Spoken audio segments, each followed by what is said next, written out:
decision to go through a proper consultation process.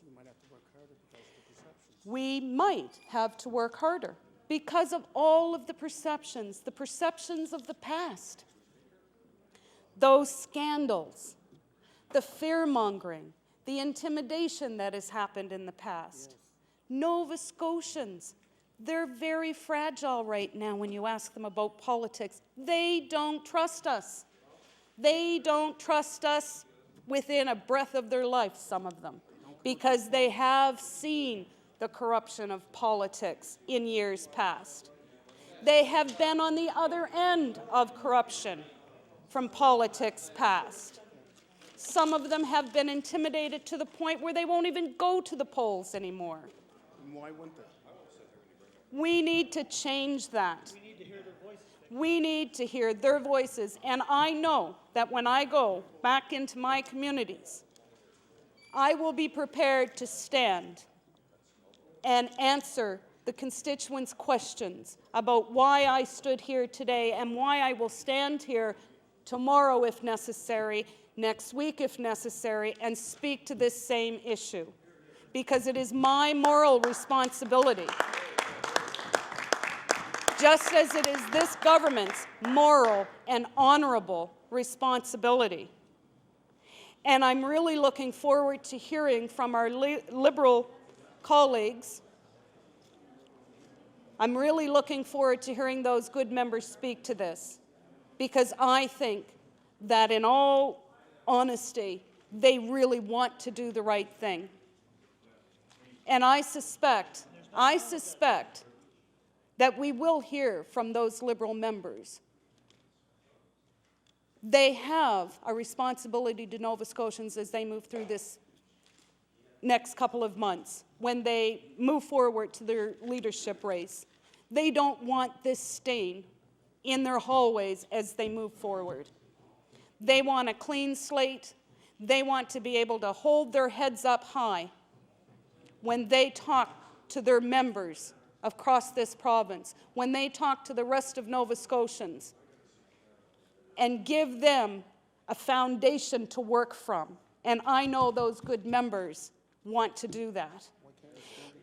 And we need to all stand together. And this government needs to show those members support in helping them move forward with that, in helping them build that foundation. By taking this motion, acting on it, taking it forward in 6 months' time after proper consultation. That's what Nova Scotians are expecting from our members. And in conclusion, I want to say that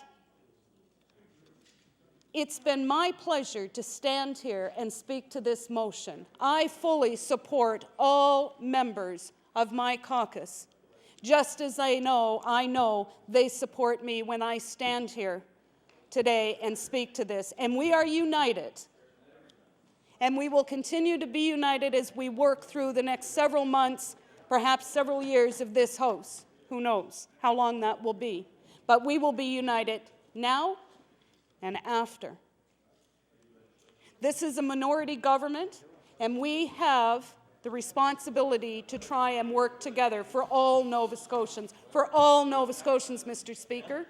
And we've heard many members say how important it is to work for all Nova Scotians. And I work very hard for my constituents in Queens, and thank you. The Honourable the Minister of Economic Development. Thank you, Mr. Speaker. I stand on a point of personal privilege. I take exception to some of the remarks made here today, Mr. Speaker. I want to take people back in time a bit. In 1999, I ran for office, and I ran under the Progressive Conservative mandate. And I won by 59 votes, Mr. Speaker, and the opponent that I beat wanted to have a recount. Well, after the recount, Mr. Speaker, I ended up with 69 votes. Mr. Speaker, in 2003, we went back to the polls, and I listened to the people from 99 to 2003. I was to every community function. I supported the people in my community. Mr. Speaker, in 2003, people elected me with 2011 majority over the opposition. And I might add that one of my opponents did not even get the rebate from the province. Mr. Speaker, I just went through an election in 2006, and I won by 3,568 votes, Mr. Speaker. That's what you do. You have to show leadership. That's what people elect us to come to this House for, is to show leadership and listen to the people of your community. And they will tell you at the next election if you've done the job properly for them. But, Mr. Speaker, I take exception of those members saying that people do not trust us. I can tell you the people of Yarmouth trust this member.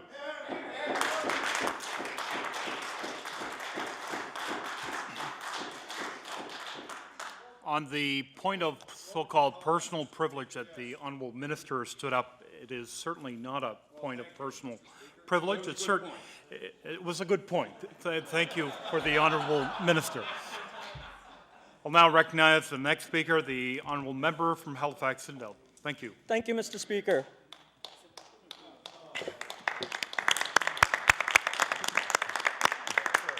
Thank you, Mr. Speaker. It's a pleasure to stand here today and to speak to this bill and to this motion, because I believe it is a far-reaching measure and it has tremendous implications for the future of Nova Scotia politics and party politics and campaign finance. Bill 117, the Members and Public Employees Disclosure Act amendments, does several things, and I'd like to speak to them before going on to talk about why we need 6 months to discuss this bill and to give Nova Scotians a chance to speak to this bill. It allows corporations and unions to contribute $5,000 to political parties. It allows trust funds to be used in non-election periods. It provides a subsidy of $1.50 per vote to recognized parties. It gives a 75% tax credit for donations up to $1,000, and it establishes modest fines for those violating the Act. Each of these measures in and of themselves are important, Mr. Speaker, but taken together they represent an important step backward, we think, in the dialogue about electoral reform and campaign finance. Mr. Speaker, when the government told us during the election campaign that they were going to look into electoral reform, and when a few days ago at the end of last week they told us they were going to reform the electoral process and campaign finance, we believed them. We thought they wanted to clean up party politics. We thought they wanted to clean up electoral politics. But what we get instead is a sweeping under the carpet of all of these past wrongdoings, and it's essentially a denial of the opportunity that we were hoping for to talk about legitimate electoral reform. Yes, Mr. Speaker, it is sweeping under the carpet, and we're going to talk about that a little later. We want this bill delayed 6 months, Mr. Speaker, because we want to give the government a chance to reflect. And we want to give Nova Scotians a chance to speak to this bill, to discuss it and debate it, so that when we do get a measure passed on electoral reform and campaign finance, we'll have a piece of legislation that will have a broad consensus and will do the right thing, not just for parties in the House today, but for Nova Scotians tomorrow. Mr. Speaker, the Minister of Economic Development got up earlier today and said that Nova Scotians are not disgusted with party politics. He's wrong. Mr. Speaker, Nova Scotians are alarmed at the role of money in politics. They are disgusted at the corrupt tactics of parties that have used their government positions, that have used their ministerial portfolios to extort money from their corporate clients, Mr. Speaker. Order, please. Order, please. The honourable member from Cape Breton South. Point of order. Opposite makes reference to the cynicism which he purports to speak for all of us here in Nova Scotia. He may be speaking for himself, but Mr. Speaker, I just want to let you know and let all members of the House know the reason why the NDP are debating this on the point of order. Mr. Speaker, I have in my hand a document here, political donations to Nova Scotia NDP in the year 1999. which totals $406,000 from donations of over $5,000, Mr. Speaker. And those are political donations from about 15 different labor unions and associations. Now, Mr. Speaker, the effect of this, I'm getting to the point, the effect of this would be that if this legislation passed now, then that would be reduced to the NDP to $70,000 with new legislation. In other words, they stand to lose, if this hoist doesn't go through, over $400,000, Mr. Speaker, and they want the 6-month hoist because they're trying to get to an election before this election reform comes in. And, Mr. Speaker, you may rule it's not a point of order, but it's a good point.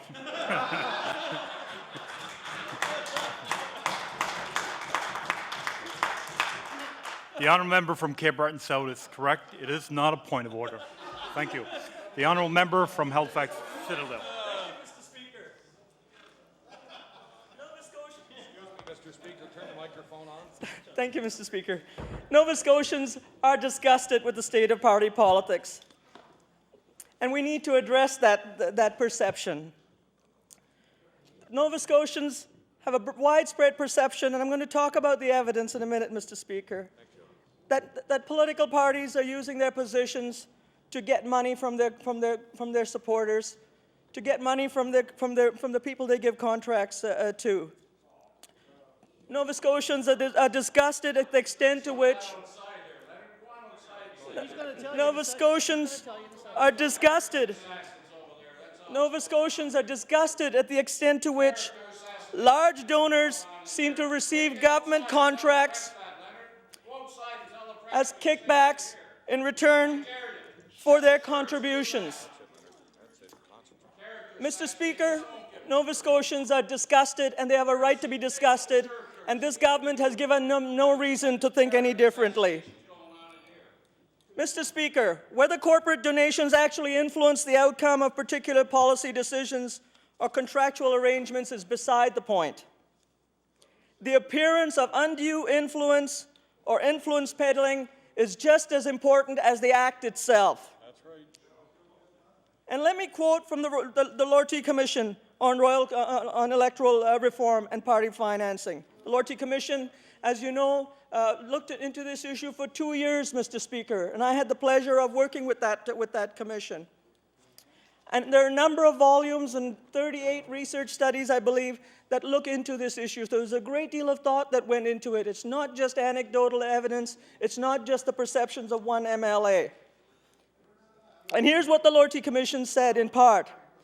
It says that contributions were made with an expectation that they would lead to direct material benefit. This is a perception for the donor, or they actually led to such a benefit. To the degree that contributors are able to exert such undue influence, the integrity of the political and electoral process is jeopardized. Moreover, if such a perception exists, public confidence will be undermined.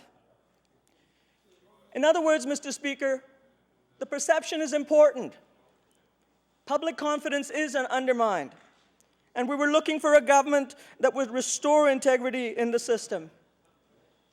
And when I say the public, Mr. Speaker, I'm not talking about just people on the street in general. I'm talking about corporations as well.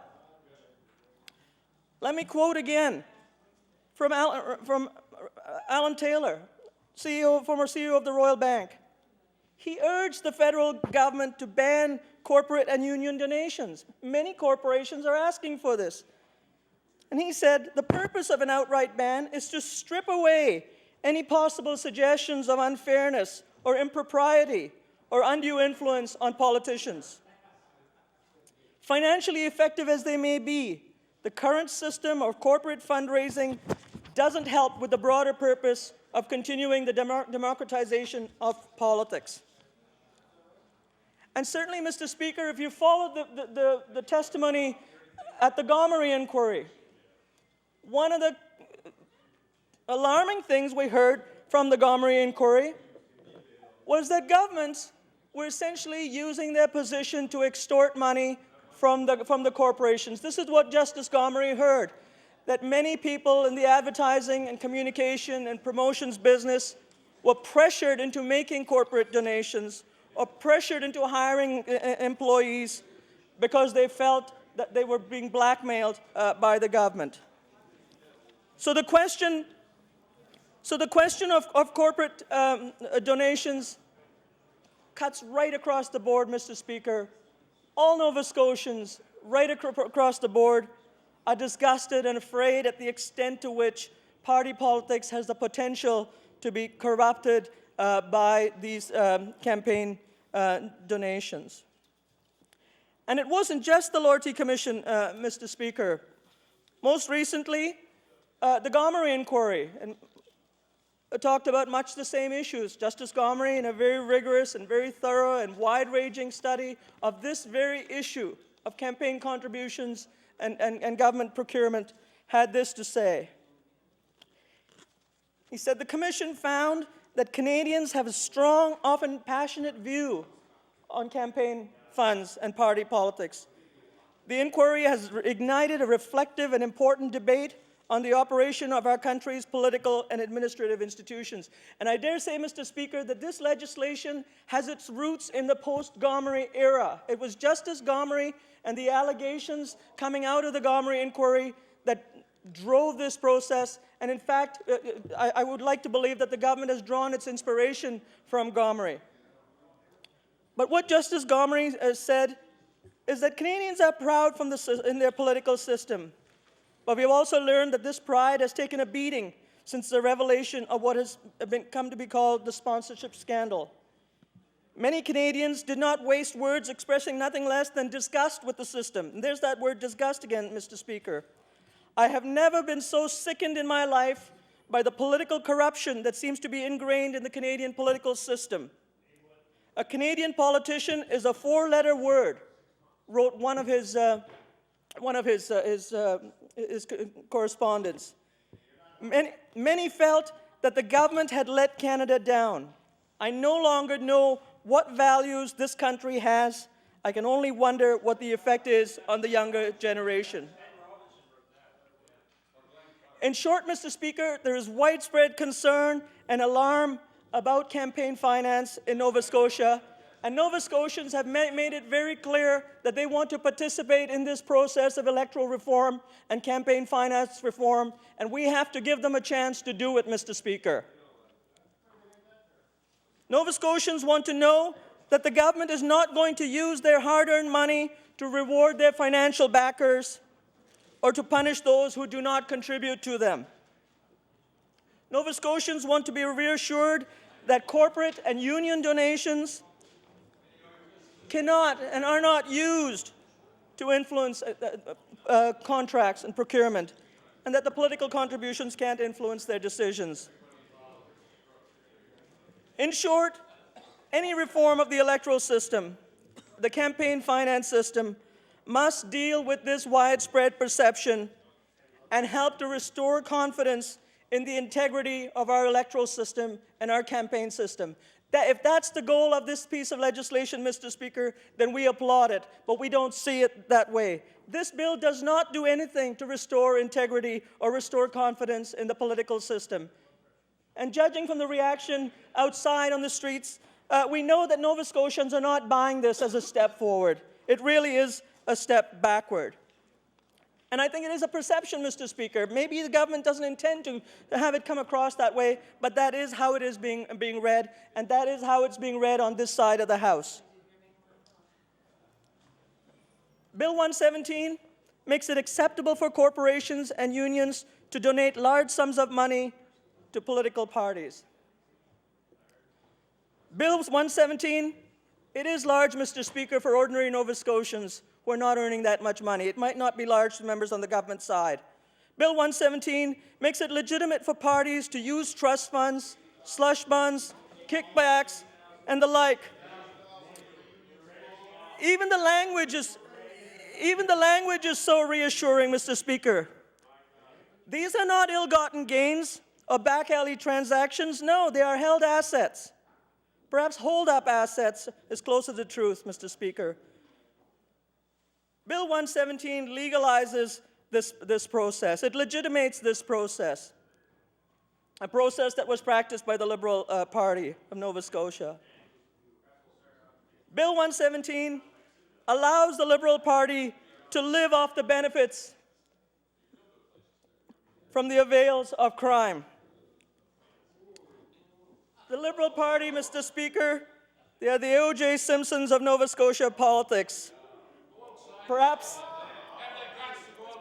they can write a book about the $3.4 million. Perhaps they can write a book about the $3.4 million and how they could have raised it if they had raised it illegally. My point, Mr. Speaker,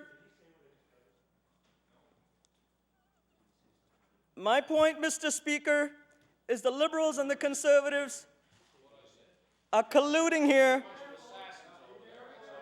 Mr. Speaker, the Liberals and the Conservatives are colluding here to defend a discredited and dying electoral and campaign finance regime. Mr. Speaker, I would like to say something about the principles which should Order, guide... please. The Honourable Minister of Agriculture. Yes, thank you, Mr. Speaker. Mr. Speaker, I rise in a point of order. Order. I recognize and acknowledge that the member is a new member to the House, but clearly he's imputing some motives over there. And Mr. Speaker, I would ask you respectfully to give consideration to some of the statements that honourable member is making, because I would like to think that all members in this House are honourable, and some of the statements he are making are most disrespectful. It's no wonder that politics and politicians, when you hear comments like that, are cast in the light they are, because he's absolutely not helping the cause one little bit. Thank you.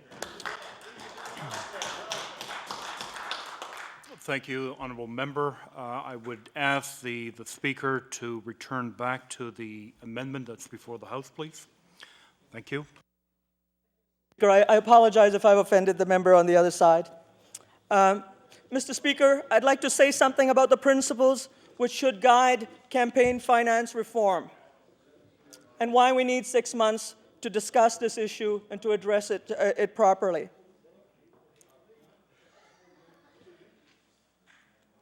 The first principle, Mr. Speaker, is the principle of legitimacy. Every Nova Scotian and every political system needs to reassure its members that the outcomes are fair, that the outcomes are fairly arrived at, that when people are appointed to particular positions, they're based on merit and not things like contributions. And when government contracts are handed out, they're handed out on merit. That patronage and partisanship doesn't guide decision-making. Legitimacy is an important concept, Mr. Speaker, and it's more of a perception thing. I agree with the honourable members on the other side that perhaps they individually are not behaving that way. I agree with that. I'm talking here about the perception of illegitimacy in the political system. Another principle is the principle of transparency. It's important that we shine a light on election expenses and campaign contributions and campaign spending. We need to make sure that this transparency, in particular as it relates to campaign finance, produces full and timely disclosure of information. And that's what transparency is about. It's part of the accountability, which I'm going to be talking about later. Another principle is the principle of fairness. That members and voters need to feel that they're equal access to the political system. That whether you're rich or whether you're poor shouldn't matter in getting access to your MLA, to your cabinet minister, to your senior bureaucrat. It's important to get access, not in access to the system, but access in terms of electoral participation as well. That whether you're rich or poor, whether you're a big donor or a small donor, you will still have a voice and still an opportunity to participate in the electoral process. Any reform has to also be comprehensive, Mr. Speaker. It has to have breadth. It has to cover all forms of electoral and party financing. It has to have accountability and a principle of accountability and enforceability built into it. The rules have to be clear to prevent and discourage improper participation, improper contribution to the system, and to punish wrongdoing. Voters need to know who is responsible when things go wrong. It needs stakeholder participation, Mr. Speaker. That regardless of the process, the policy that's chosen, regardless of the act itself, we need to allow Nova Scotians an opportunity to participate in this fundamentally important issue and to have as broad-based a discussion as we possibly can. And let me repeat these 6 principles, Mr. Speaker. Legitimacy, transparency, fairness, comprehensiveness, accountability, and stakeholder participation. And we know, Mr. Speaker, from the discussions that we have had on this side of the House and from our response, that this bill fails on all of these principles. And we know that these are important principles. We know that Nova Scotians believe that they are important principles, and we want to give them an opportunity to participate in this important process. Let me start with this question of legitimacy then. There's a widespread perception that the government party in particular, and I'm not accusing this government, I'm talking about the party in government, benefits disproportionately from contributions received. And why do people contribute, Mr. Speaker, to the government party? I think Nova Scotians know the answer to it. There's an expectation of reward. There's an expectation that their small contributions will provide a high return on their investment. And we have to make sure that we guard not just against the possibility of using government and taxpayer resources illegal, but we also have to guard against the perception that this money will be used differently. And again, if I can go back to Justice Gomery, one of Justice Gomery's main findings in his preliminary report was that there is an appearance that favored insiders can get what they want, where they want it, in spite of the rules. And that's a perception, Mr. Speaker, that's widespread here in Nova Scotia. And I said earlier, that's the perception that's driving this particular issue. It is because of that perception that we are here in this House, standing up here for probably 20, 40, 60, 80 hours, as long as it takes to get the message out to the government party, Mr. Speaker, that Nova Scotians care about it, and we are standing up here in this House to bring to the floor of this legislature these perceptions and this concern of the people of Nova Scotia. We've already talked about the Loyalty Commission, and I'm not going to go back to it. But this question of legitimacy has a long history, Mr. Speaker. Let me go back to one of the earliest examples of this. 1871, Mr. Speaker, the Pacific Scandal. It's a fascinating part of Canadian history, and the shame of this issue is that the theme and the melody is very much the same. For those of you who don't know the story, to fulfill a promise Sir John A. made to British Columbia in 1871 to entice the province to join Confederation, a railway was to be built within 10 years across Canada, stretching to Vancouver. Macdonald wanted this route for the Pacific Railway and awarded the charter for its construction to Montreal business tycoon Sir Hugh Allan. Allan spent over $365,000 on that campaign, Mr. Speaker. He also helped the Conservative Party in the election of 1872, providing Macdonald with $35,000, Georges Etier-Cartier with $50,000, Hector Langevin with $115,000. Macdonald, Cartier, and Langevin were each liberal conservative organizers in a number of constituencies and used the money for electoral purposes. Sorry, Mr. Speaker. But the real danger and the real allegation that was eventually confirmed that brought Macdonald down was a telegram that he sent to Sir Hugh Allan 6 days before the election. Macdonald had overspent his money on the campaign, and he sent a desperate telegram to Allan saying, quote, "I must have another $10,000, which will be my last time for calling you. Do not fail me. Answer me today." And that's what brought Sir John A. down when this telegram was leaked Mr. Speaker. As it turns out, Sir John A. had promised Hugh Allen that if he gave him that money, that last-ditch, desperate search for money, that he, in fact, would be awarded the lucrative contract to construct the transcontinental Canadian Pacific Railway. Sir John A. employed a number of tactics to delay, to avoid political consequences, but there was no avoiding the political backlash and unrelenting attacks of the opposition. And we have the same type of situation here. We're going to have the same kind of backlash against this legislation in Nova Scotia today, Mr. Speaker. Order, please. The Honourable Minister of Transportation Public Works. Mr. Speaker, would the honourable member permit a question? Would the Honourable Member permit a question? No. No. Thank you. The Honourable Member for Halifax Citadel has the floor. Sorry. Sorry, Mr. Speaker. Mr. Speaker, the members on the other side have all the time in the world to speak, but they're choosing not to, and I'm wondering why they're choosing my time to speak. Mr. Speaker. Mr. Speaker, this question of legitimacy is an important one. We want to prevent wealthy groups from gaining an unfair advantage over those who make fewer contributions. We want to ban corporate and union donations, Mr. Speaker, to protect the principle of legitimacy.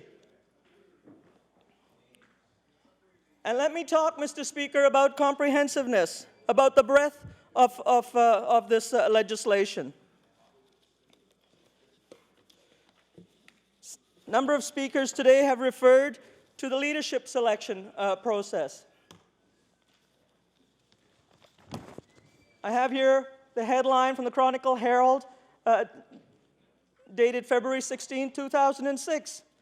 An article entitled, "Show Us the Money. Tories Keep Tight Lid on Who Funded Leadership Campaigns." A national group that lobbies for ethics in government took a swipe at the Nova Scotia government on Wednesday over the party's refusal to release campaign finance records prior to Saturday's leadership vote. The secrecy surrounding donations and spending in each of the three leadership camps is a recipe for corruption, warned Democracy Watch. Money talks, and he who has paid the piper calls the tune, said the group's coordinator. Mr. Speaker, I would be happy to table it if the members are interested in reading that again.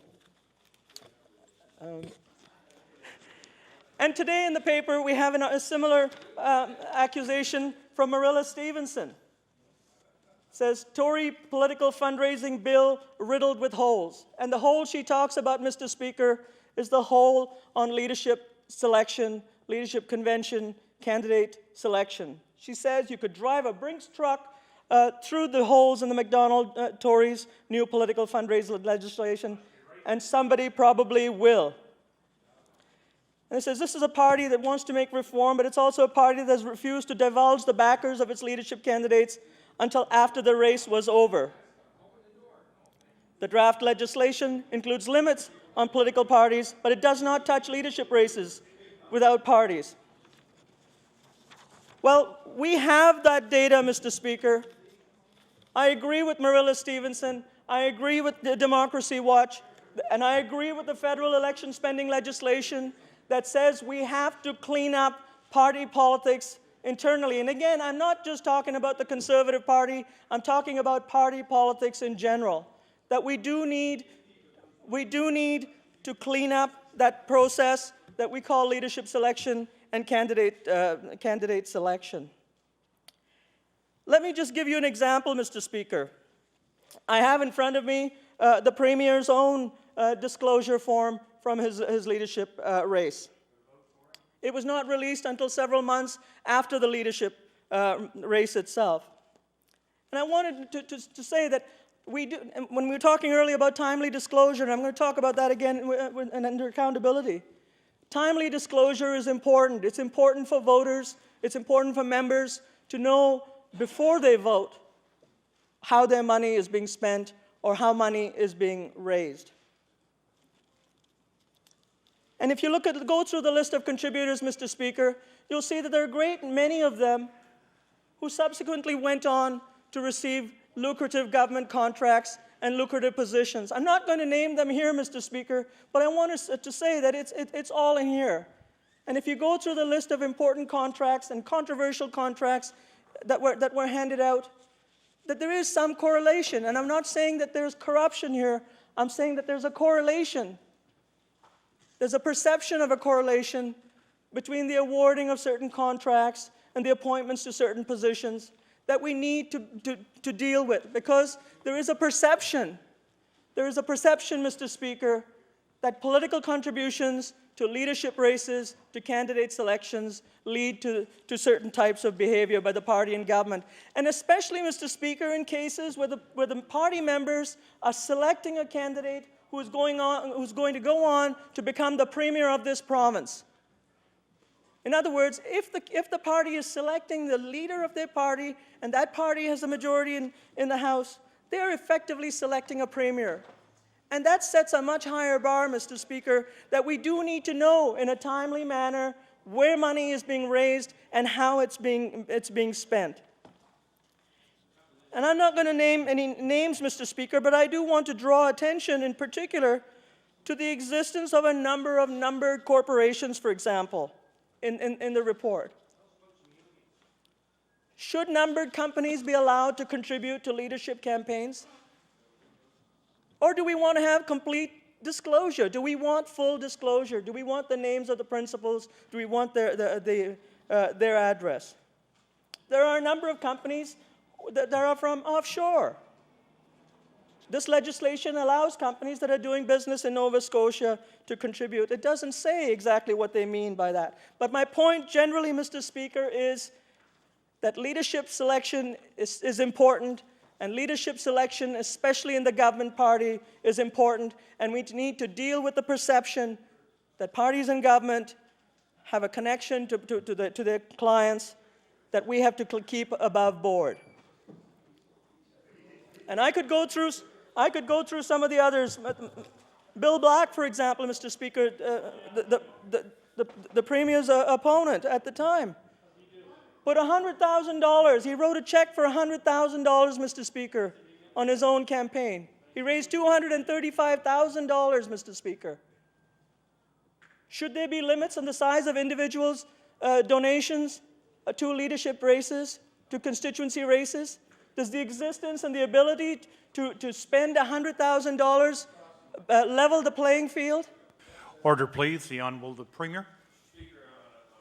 Point of order, Mr. Speaker. Point of order. Speaker, with all due respect to the member, Mr. Bill Black is an honourable man in Halifax City, an honourable man in this province, Mr. Speaker, and I don't think there is no connection to what he's talking about, the 6-month hoist, and Mr. Bill Black, who is an honourable man, who's serving this province well, and I think the member should get back on track. The Honourable the Premier is absolutely correct. I will ask the Honourable member to return back to the amendment that's before the House, please. Thank you. Speaker, I accept completely, without any reservation, the Premier's intervention. Mr. Black is an honourable man. I have no reason to doubt him. In fact, many times on the campaign and in this House, I have said that he is a great Nova Scotian and has brought a great deal to Nova Scotia politics and will continue to do so, I'm sure, Mr. Speaker. My point is, Mr. Speaker, that we need to clean up the process of leadership selection, and we need to limit the size of donations that people can make to leadership selection processes, and Nova Scotians need 6 months to look at the full implications of this bill, including the candidate selection process, including the nomination process, and including the candidates for the Conservative leadership race, Mr. Speaker, in particular because that race gave us a premier, and we need to know more about the people who paid for that campaign.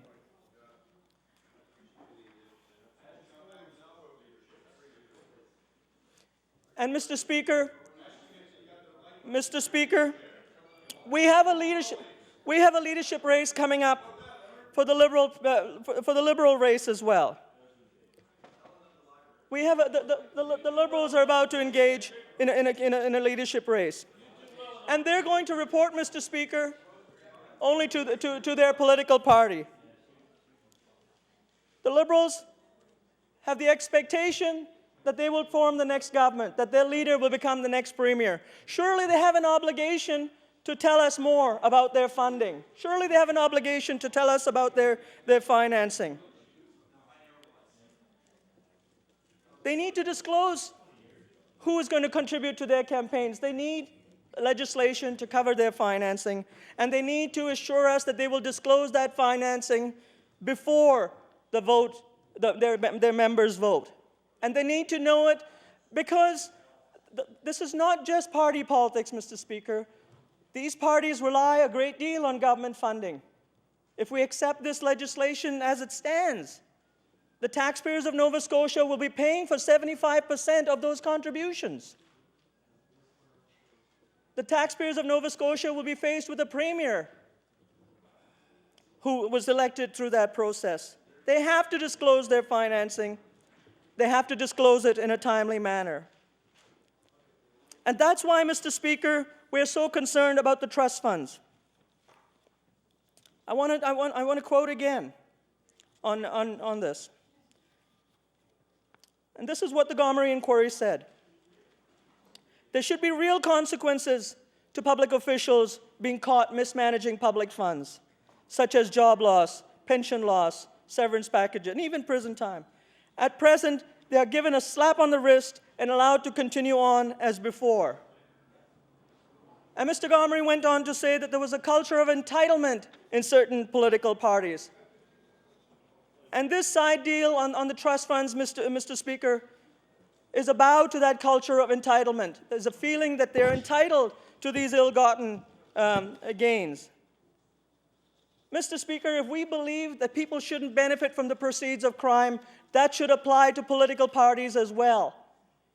If this legislation says that we should know the names and the addresses of people who've contributed to a particular political party, and if we can't in this process identify who the sources of those funds are, then it doesn't fit the principle of this legislation, Mr. Speaker.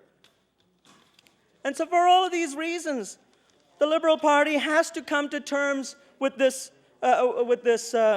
legislation. It's too short-sighted and it's too self-interested to say we have this windfall of money that we're going to spend anyway, and for this House then to give that party the blessings of this House and say, that's okay, we don't care how you got that money, just go ahead and spend it, but don't spend it on elections. You can spend it through the back door. It is benefiting, Mr. Speaker, and there's certainly a perception of benefit from these ill-gotten gains. And it's important, Mr. Speaker, in this leadership race that's coming up, that the candidates speak to this issue. It is important for them to speak because campaign finance has become the most important problem. Nova Scotians are concerned about campaign finance. If there's one issue that's contributing to the cynicism, to the sense of disgust with party politics, it revolves around campaign finance, and it's incumbent on the Liberal Party to come clean and tell us whether or not they're going to disclose their finances before the final vote, and whether or not they're going to use the trust funds for their campaigns. It's important, Mr. Speaker. Nova Scotians need to know this, and they need to know it within the next 6 months.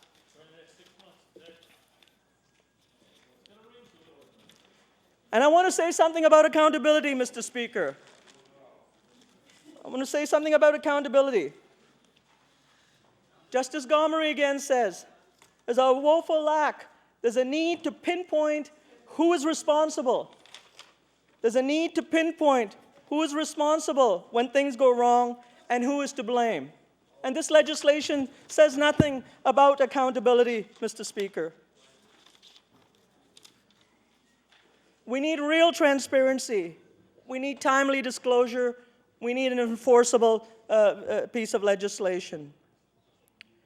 We cannot have numbered companies contributing to political campaigns, Mr. Speaker. We need the full address. We need to ban corporate and union contributions. We need to ban money being channeled to political parties through any means, and we need to find an enforceable system for accounting for it. Justice Gomery also talked about lobbyists. He talked about the inability of governments and lobbyists to deal with the question of goods and services and the links between goods and services and government procurement.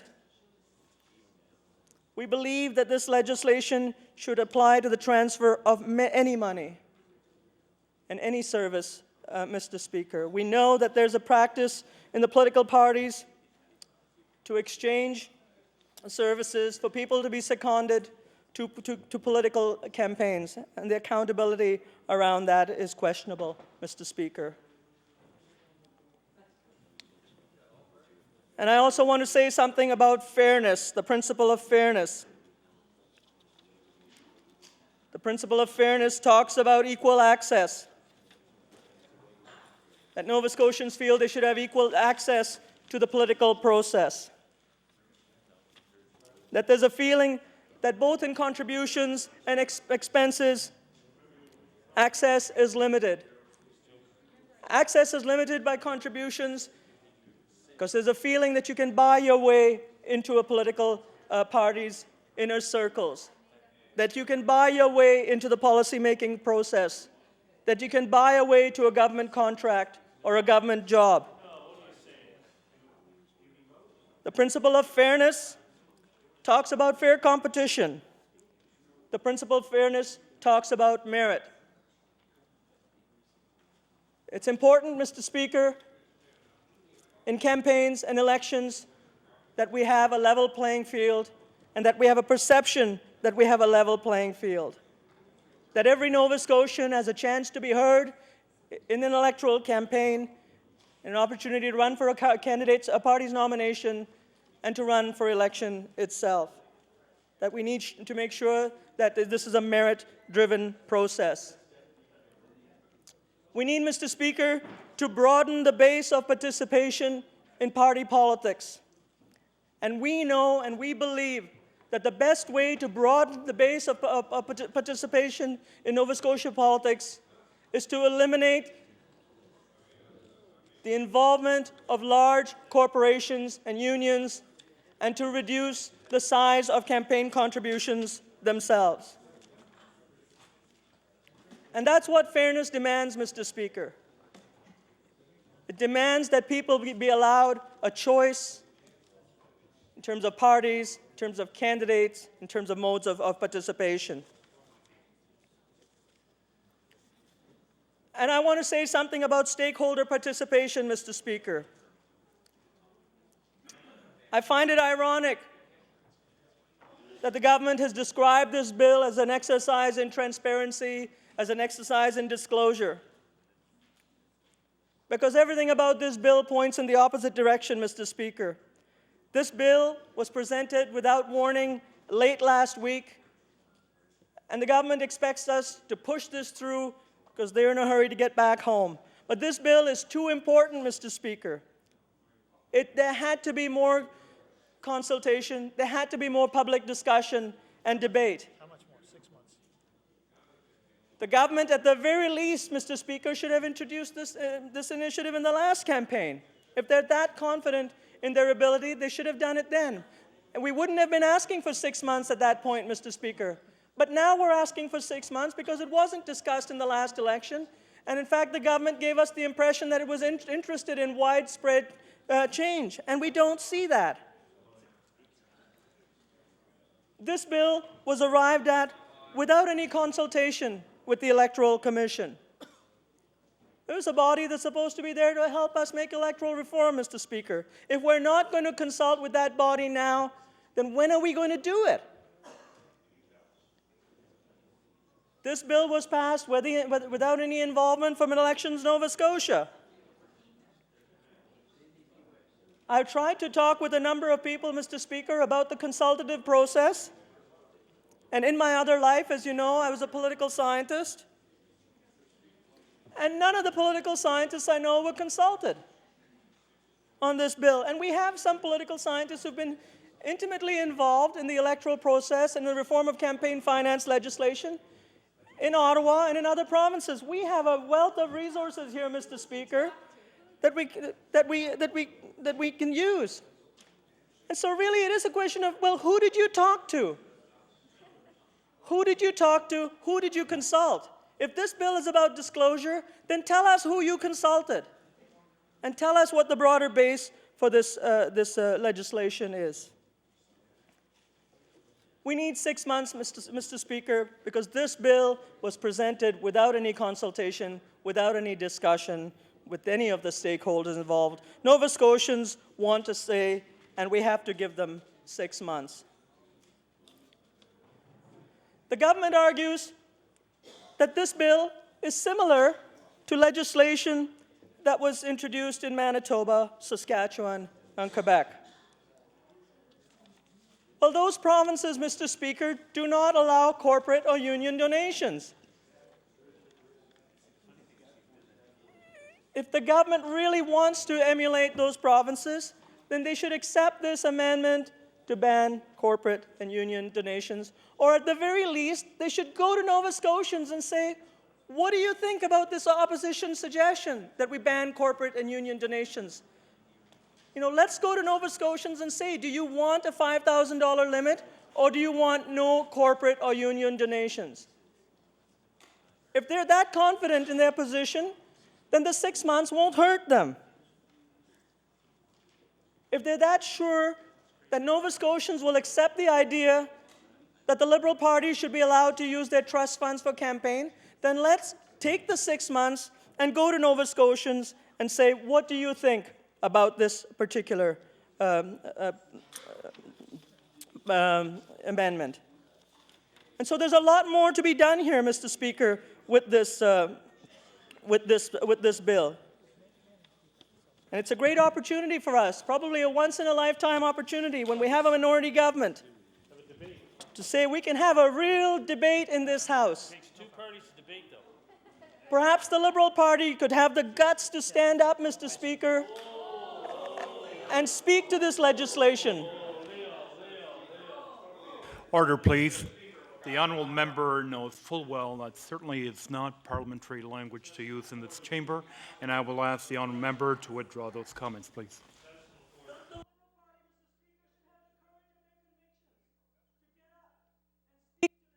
To this issue and speak to it in this House, so that we can have that. So we can have this debate here. Now's the time to do it, Mr. Speaker, instead of the resounding silence that we hear on the other side of the House. Deafening silence, Mr. Speaker. Nova Scotians want more than deafening silence on this issue. They want discussion, they want debate, and we're not getting it here, Mr. Speaker. And I want to say something more, Mr. Speaker, about the overall reaction of Justice Gomery to it. Justice Gomery here is not talking about specific allegations. He's at the end of his term in his examination of the sponsorship scandal, and he was talking here about his inquiry and how Canadians, the thousands and thousands of Canadians who contacted him, said about his inquiry itself, Mr. Speaker. And here's what he said. He said, Canadians view the... let me paraphrase. He says that Canadians feel that the sponsorship scandal is a manifestation of a broader systemic, cultural, or moral problem in government. He said these problems include politicization, they include cynicism, they include moral cowardice, personal opportunism, indifference to the waste of public funds, a routine disregard for Parliament and the public interest, and a lack of respect for the rules. That's a pretty damning indictment, Mr. Speaker, of the political system. When someone of Justice Gomery's stature comes up and says something, and you know at the end of the commission he was much more careful than he was in his earlier stages. And so he says that it's a manifestation of a broader systemic, cultural, or moral problem in government.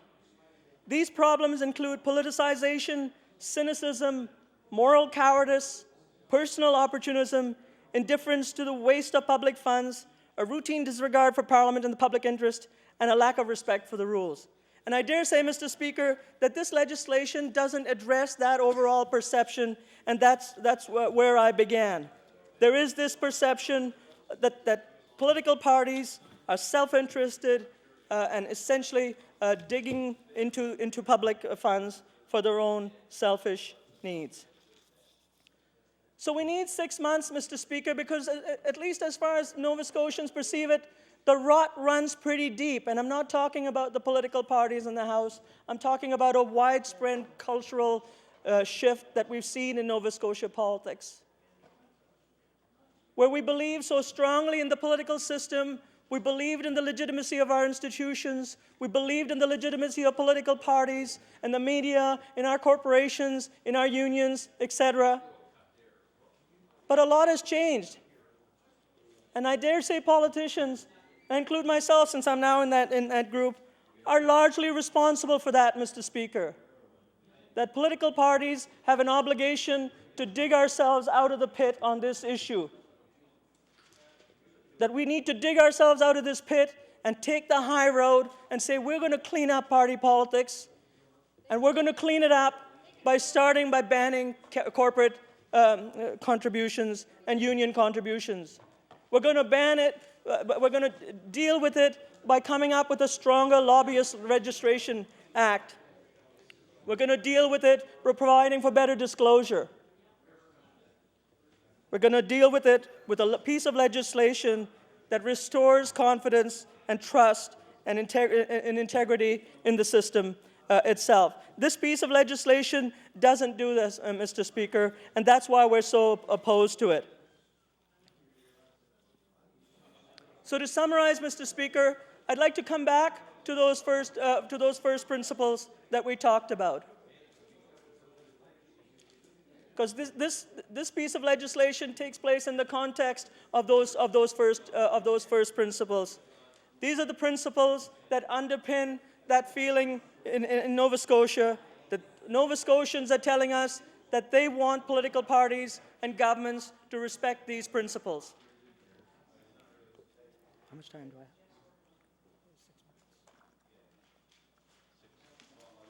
Okay. So let me start then by summarizing it again. Let me start by talking about legitimacy.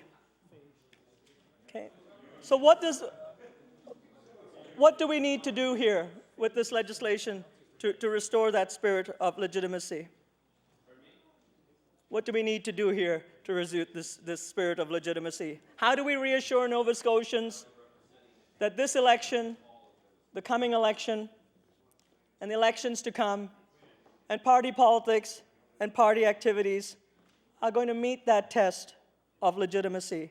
How do we reassure Nova Scotians the outcomes of electoral campaigns, that the outcomes of leadership campaigns, the outcome of candidate selection processes, that the way in which government contracts are awarded, that the way in which parties fill their positions will be legitimate, that they will be based on merit, that they could be based on principles that we can all be proud of. We don't have the answer to that here, Mr. Speaker. We have to go back to Nova Scotians and test them to say, do you believe that this piece of legislation, that this way of limiting contributions, that they're giving parties $1.50 for each vote, of penalizing them $50,000 or $5,000, whatever it is legitimate? Is this a legitimate response to that widespread concern that you have? Why don't we go to Nova Scotians over the next 6 months and say to them, What do you think about this? We have heard you. We know that there's widespread cynicism. We know that you question the integrity of your institutions, and we want to do something that will make you proud again of your system. We want you to do something that will make you proud again of this legislature, that we will that will create a system where more than 60% of the people will come out and vote, Mr. Speaker. And so we need to go back to address this question of legitimacy by asking Nova Scotians if this proposal that we're looking at is legitimate. We need to go back to Nova Scotians and say, what do you think about transparency? What do you think about disclosure? How much would you like to know about who is contributing? How much would you like to know about who is spending, when they're spending, what they're spending on, why they're spending? You know, what level of transparency do you want? What institution, if any, do you want to create to ensure that there will be transparency? To what extent should we tighten up our freedom of information laws to make sure that the media in particular and the public in general have access to campaign contributions and expenses information in a timely manner? And we have to look at the question of fairness. We have to ask Nova Scotians whether they want advocacy groups, whether they want third parties, whether they want independent candidates to have more or less access to the political system. There's a perception that the process is just not fair, that it's not what you know in party politics, it's who you know. There's a feeling that the playing field itself is not level, that there's a feeling that there's not equal access. And we need to go back to Nova Scotians over the next 6 months and say in particular, why is it that 40% of you choose not to participate that actively? And keep in mind, Mr. Speaker, that when we talk about participation, we're talking about the lowest level of participation to go out and to put your ex on a ballot. We're saying, why is it that 40% of you will not take the trouble to do that? And as I said earlier, there's a feeling that there isn't a level playing field, that it doesn't make a difference. All the political parties are the same. They're all in it for themselves. And we need to address that sense that the system can be made more fair. And we need to go back to Nova Scotians to talk to them about the breadth of this legislation. We need to talk to them about whether or not we want the internal, quote, internal activities of political parties regulated. Given that the taxpayers are providing huge subsidies, Mr. Speaker, and that this legislation proposes a grant of a further subsidy to political parties. Because we know that in the last leadership race, people donated to candidates, but they donated through the political parties, and they got the tax refund. And in fact, because the campaign went over 2 separate years, they donated twice. And so the taxpayers were on the hook twice for this campaign, Mr. Speaker. And so we need to go back to Nova Scotians and say, do you want to make candidate selection and leadership selection a part of this legislation, as they have done in other parts of the country, especially in the federal parliament? And the federal parliament, as I said, Mr. Speaker, came to that conclusion after the Lortie Commission. It came to that conclusion after the Gomery Commission. It came to that conclusion after a series of reports of scandals across the country, Mr. Speaker. And we need to make sure that this piece of legislation is comprehensive. We need to make sure that this piece of legislation is comprehensive. 2 minutes? Sorry, Mr. Speaker, it's 2 minutes. 2 minutes. Okay? And we need to make sure that there's some accountability in the system. This legislation has no provision for accountability. This provision has a toothless tiger to enforce contribution violations, Mr. Speaker. This legislation doesn't tell us who is responsible or who taxpayers should go to when things go wrong, or how they're going to enforce these things after an election. Are they going to do it well after the fact, as the Conservative Party did in selecting their leader? Justice delayed is justice denied, Mr. Speaker, and the accountability system has to deal with the timeliness of it. But most important, Mr. Speaker, and I'll conclude with this, is the principle of stakeholder participation, and that's why we're asking for this 6-month delay. The process leading up to this bill, the creation of this legislation, was flawed. Nova Scotians did not have a say. In fact, most normal stakeholders didn't have a say. And this issue is too fundamental, Mr. Speaker. It's too important. It has too many important long-term consequences for further delay in consulting Nova Scotians. We need to do it now. And if after that period of consultation, Nova Scotians tell us that this piece of legislation is acceptable, we would be happy to support it. But right now, we would like to see a total ban on corporate and union contributions, Mr. Speaker, and we would like to see the trust funds removed from the campaign process. Thank you, Mr. Speaker.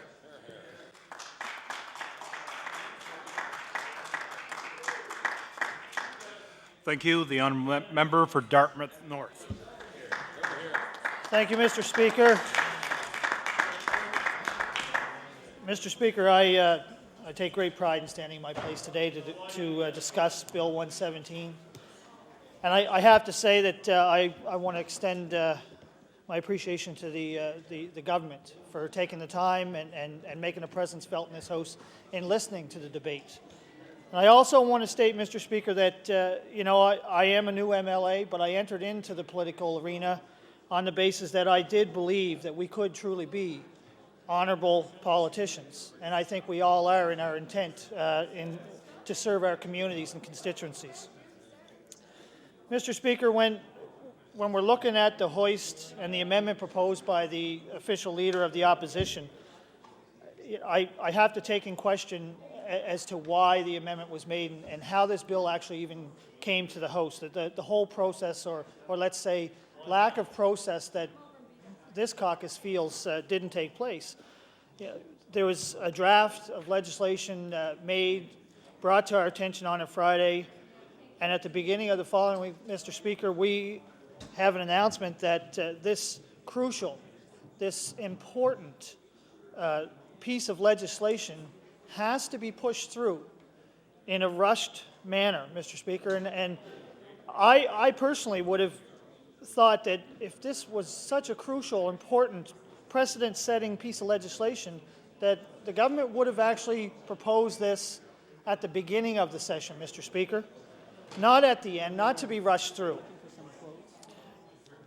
And the bold steps that the Leader of the Opposition took in referencing to the bill and making a motion for the amendment, I have to say that for all party members that questioned and are throwing out union terms and union funds, the NDP acknowledge that. The NDP don't back away from the fact that union members and unions have supported us in the past. But the step that the Honourable Leader of the Opposition took, Mr. Speaker, the amendment that we're discussing, the hoist that we're discussing today, states that the NDP, the Leader of the NDP, feels that there should be a ban on all funds coming from corporations or unions. And I think, Mr. Speaker, that addresses a major concern by several other party members when it comes to funding and how we fund our campaigns. The NDP taking a stance saying that we say no to union money. That's a bold step, Mr. Speaker. The minister, in his announcement of this bill, stood in this House suggesting that we rush this bill through. And even though it holds great importance, Mr. Speaker, that would tell me that it's important to closely examine the bill that's before us.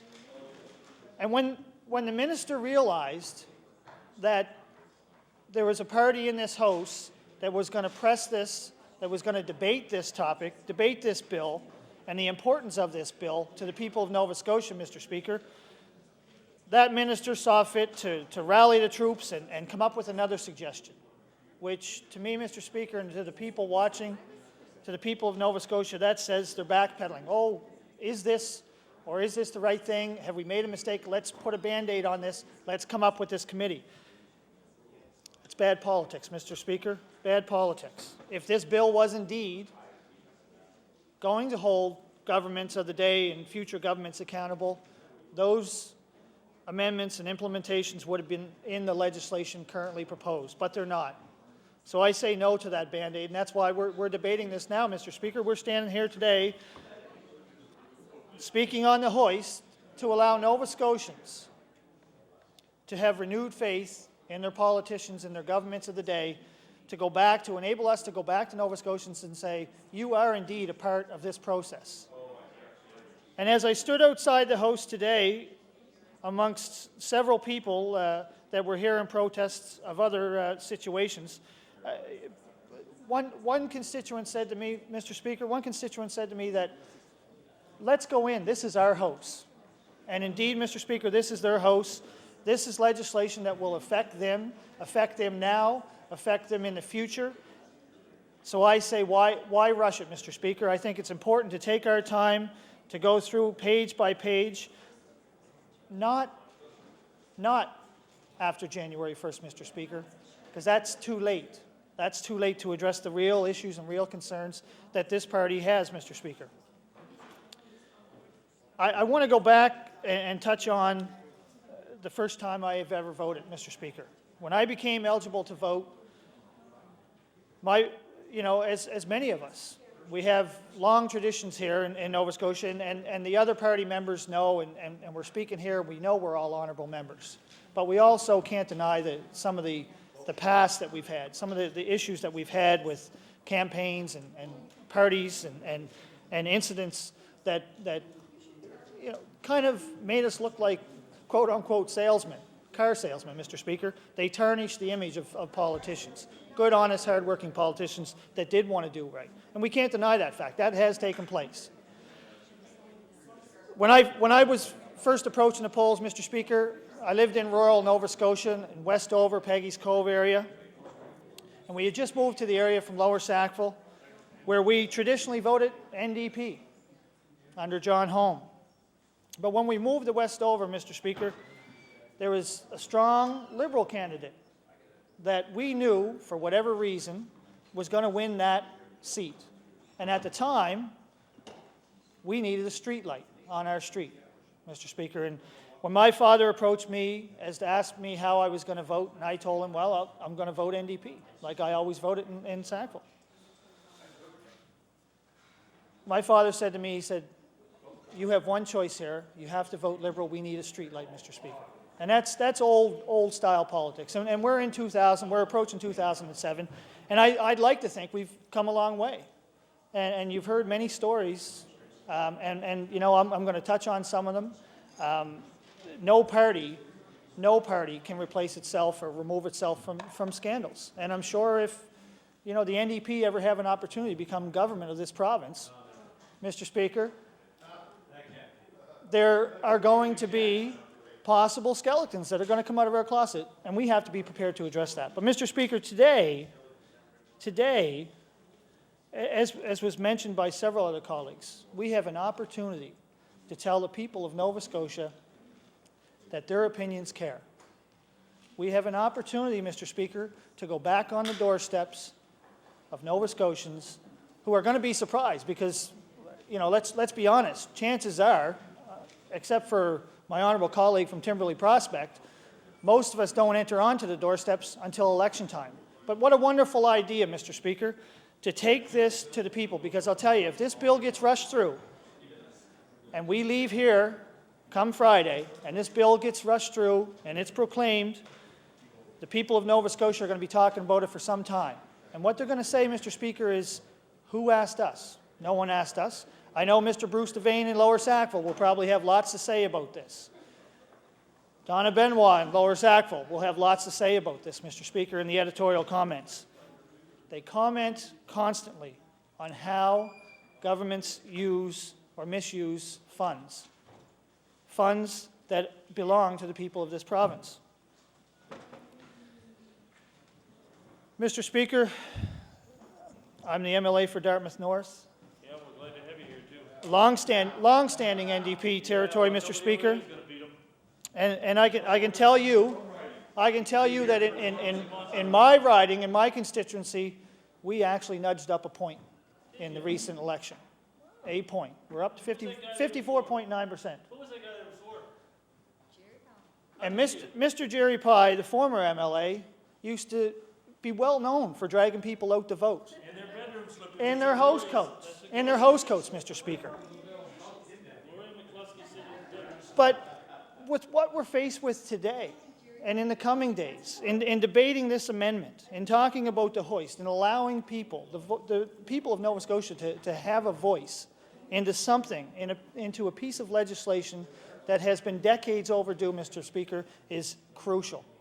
Crucial to increasing the participation and future participation of people across this province when it comes to election time, Mr. Speaker. And I can tell you that one of my battles, and I'll give you an example, Mr. Speaker, if you look at the Clayton Park area, 15 years ago in Clayton Park, Mr. Speaker, you had 75% voter turnout.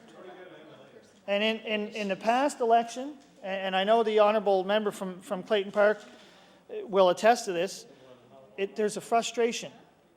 There's a lack of participation. There's a 50% turnout, Mr. Speaker. And whether that's to do to poor planning and development, the number of apartment buildings, we also have a large immigration population there, Mr. Speaker, that have moved in over the years, who have become disenfranchised with government programs or our communities. They don't feel part of it. Well, there's an opportunity, Mr. Speaker, to step out, to take that bold step and say to the people of this province, this is important. We need you to speak out on this. We can do media blitzes. We can go into our communities and we can make announcements to the community halls, to our constituency executives, and we can say, here is an opportunity. What a breath of fresh air. Let's listen to Nova Scotians. And I'll tell you right now, the media would run rampant with this. That'd be different. Government of Nova Scotia listening to its people. Great concept. Let's change our image. Mr. Speaker, throughout the campaign, I had a wonderful opportunity to deal with several youths in my community. And we all know the pressing issue right now, Mr. Speaker, with our youth. They have become disenfranchised with society. There is an increase in crime. However, I had a wonderful opportunity to campaign with several interested youths that wanted to be a part of the process, wanted to know what politics was all about, Mr. Speaker, was interested in seeing how decisions were made. And if I leave this House this week and participate in rushing this bill through, Mr. Speaker, I have to question what kind of message I'm sending through to those individuals, to those future leaders of the province and of our community. If I went back to those individuals and said, your opinion counts, your opinion counts, and what I'm telling that individual, Mr. Speaker, is that they have participation, they are part of the process, they have ownership into what takes place and what is created in this province. And if you instill that, enable them to have that pride, Mr. Speaker, I think our youth have an opportunity to go a long way. But we have to first approve this amendment. Mr. Speaker, when we talk about campaign donations and who donates and how much we donate, I can tell you that in Dartmouth North, I had one campaign donation that was over $1,000, Mr. Speaker. But that's not to say that I wasn't proud of the individuals that walked into my office. $100. I'm talking $10, Mr. Speaker. In my community, $10 means a lot to individuals that can't afford to give it, but they gave it, Mr. Speaker. Yeah, that's why you're here, man. $1,000 is out of the realm of possibility for 50% of my community. Dartmouth North, Halifax Needham, some areas of Shelburne, Yarmouth, Cape Breton. Who can afford to give these amounts of donations? What kind of donations do we get? The majority of donations that come to the NDP are through individual donations, Mr. Speaker, and we hear the other members harp on unions. And again, I'll state that our leader, in making and bringing this amendment to the House, took a bold step A bold step, Mr. Speaker. Can you imagine the NDP saying they no longer want to rely on the unions? That's not to say that the NDP are going to turn their backs on the union members, Mr. Speaker, because they, as other Nova Scotians, have the opportunity to vote. And when we talk about banning donations from corporations and unions, Mr. Speaker, you know, I got to say to myself, does a corporation have a vote? Does a union, a particular union, have a vote? No, it doesn't. No, it doesn't. The members do have a vote, Mr. Speaker. The members do. There's been a lot said over the last day and a half, and I'm sure it'll continue, Mr. Speaker, until we come to a resolve on this hoist. There's been some major holes, some major questions, and there's nothing wrong with questioning a piece of legislation. That is indeed what we are here to do, Mr. Speaker. We represent our constituencies, we represent the people of this province, and the people want to know that we are going to question anything that is questionable. And I can tell you right now that if a bylaw was drafted at the municipal level, Mr. Speaker, you know, a municipality wouldn't rush through a bylaw the way this proposed legislation is attempting to be rushed. I think when we force something, Mr. Speaker, you know, it's like, you know, it's like the old adage, you know, don't push on the door, son, pull on the door. You know, there's ways to work things. And if it's in the best interests of Nova Scotians, Mr. Speaker, I think we have an opportunity. I think we have a role to play here.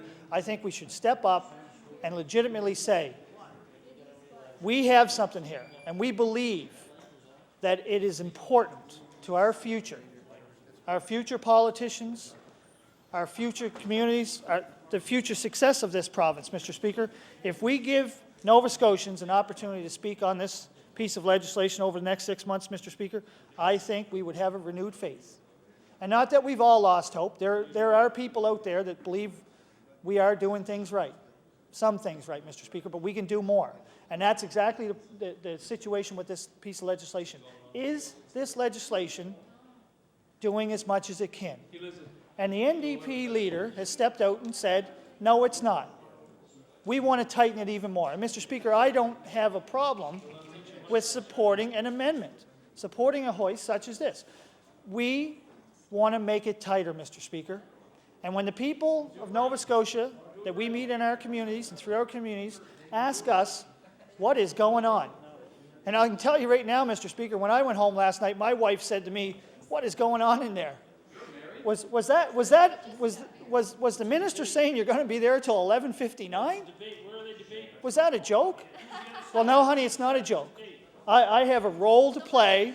I have been elected to be the voice for the people of Dartmouth North. And Mr. Speaker, today I'm speaking in favor of the recommendations and the amendments that the Leader of the Opposition has brought to the floor. Tighten is not a bad thing. It's not a bad thing to draft up legislation and perhaps not have it completely beneficial to the province. That's why we're here, Mr. Speaker, to debate situations. The government brings forth legislation. They give us an opportunity to look at it, which in this case, Mr. Speaker, to be honest with you, we didn't have enough time to look at this. But I'll tell you, over the coming days, we will, and we will examine it, and we will bring forth our debate to the Premier, to the third party as well, Mr. Speaker. We will let them know our concerns, and that's our role here, Mr. Speaker. That's all we're doing. Mr. Speaker, there's been lots of talk, and I'll tell you, this legislation couldn't come at a better time. Although I believe that it should have came at the beginning of this session, because then we would have had the proper amount of time, perhaps, to discuss it fuller. But it comes at a great time because we're on the cusp of the third party's upcoming leadership. And yes, Mr. Speaker, I'm going to dwell on this a bit. I won't. What I attempt to do, Mr. Speaker, what I attempt to do is allow Nova Scotians, what we have here now is an opportunity to allow Nova Scotians to be a part of the process, to listen, to understand what has taken place in the past and where we're at now. We want to be accountable. We want to be transparent.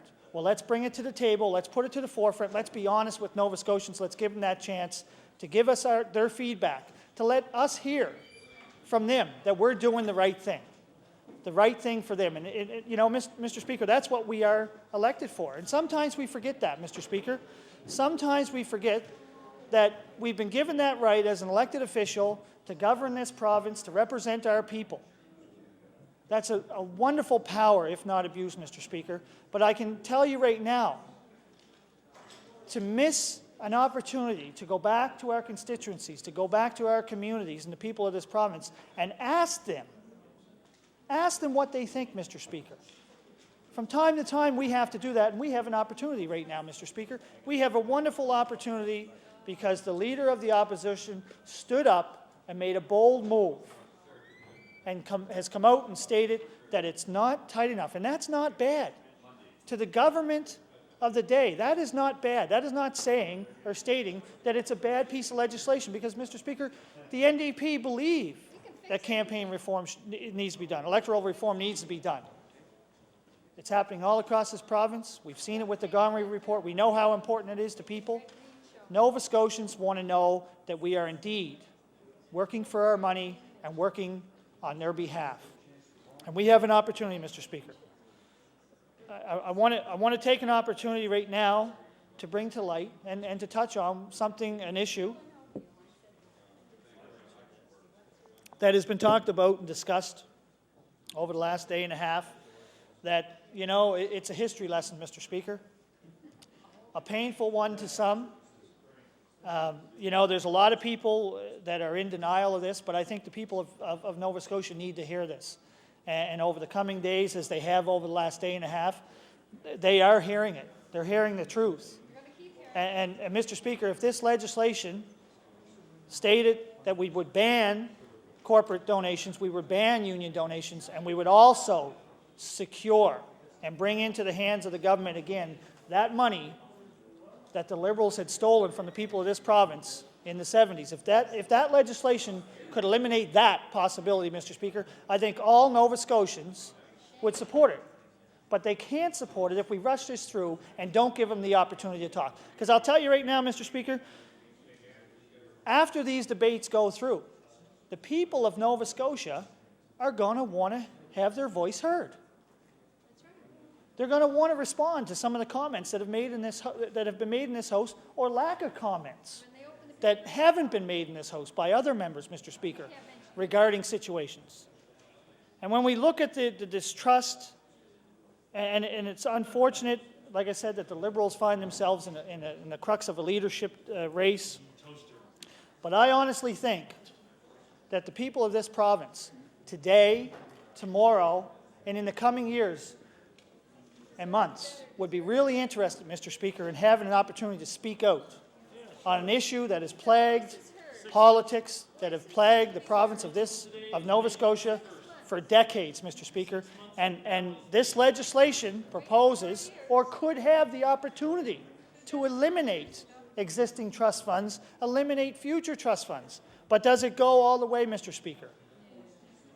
That's the problem we have. That's why we stand in this House today debating it. And again, Mr. Speaker, it is not a bad thing to debate this. It's not bad legislation. It's just not tight enough. And that's what we propose, Mr. Speaker. 6 months, give the people of this province an opportunity to speak out, to address the issues of the past, to bring forth ideas for our future. And as elected officials, that's our role, is to listen to our people, to listen to the people of this province. We cannot sit here and step on our pedestals and ignore those voices, Mr. Speaker. And we all read in the papers, we all read the editorials every day, we all listen to the radio talk shows. We know sometimes we might turn a deaf ear. Sometimes we might turn a deaf ear. But ultimately, each and every MLA, each and every 52 members in this House has a report card come election time. They have a report card. And Mr. Speaker, it comes down to, more than what the Conservative Party will lose or what the Liberal Party will lose. It'll come down to how much money the NDP lose. It's more than that. It's bigger than that. This is important legislation that needs proper consultation, Mr. Speaker. It needs the eyes, the ears, and the voices of people in this province, Mr. Speaker. We cannot rush this through. We have to take the time to examine it, and I hope every member in this House takes the opportunity to stand in their place and speak on it. Speak on the importance. It's crucial to our future. As political parties, as future politicians, it's crucial, Mr. Speaker. I want to go back and touch on the Liberal leadership and the opportunity I believe that the third party has right now. And for the opportunity for those members, those honourable members, and I say that in all earnest, Mr. Speaker, those honourable members that sit in that party right now have a wonderful opportunity, because this, you know, this, Mr. Speaker, this issue has been around us for decades. And this is what this legislation attempts to do, Mr. Speaker. Eradicate that.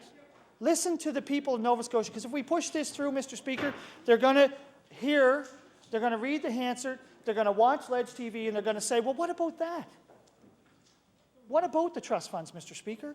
Does that legislation that just got pushed through in 3 days answer or address that? Where's that money? There's going to be a whole lot of questions.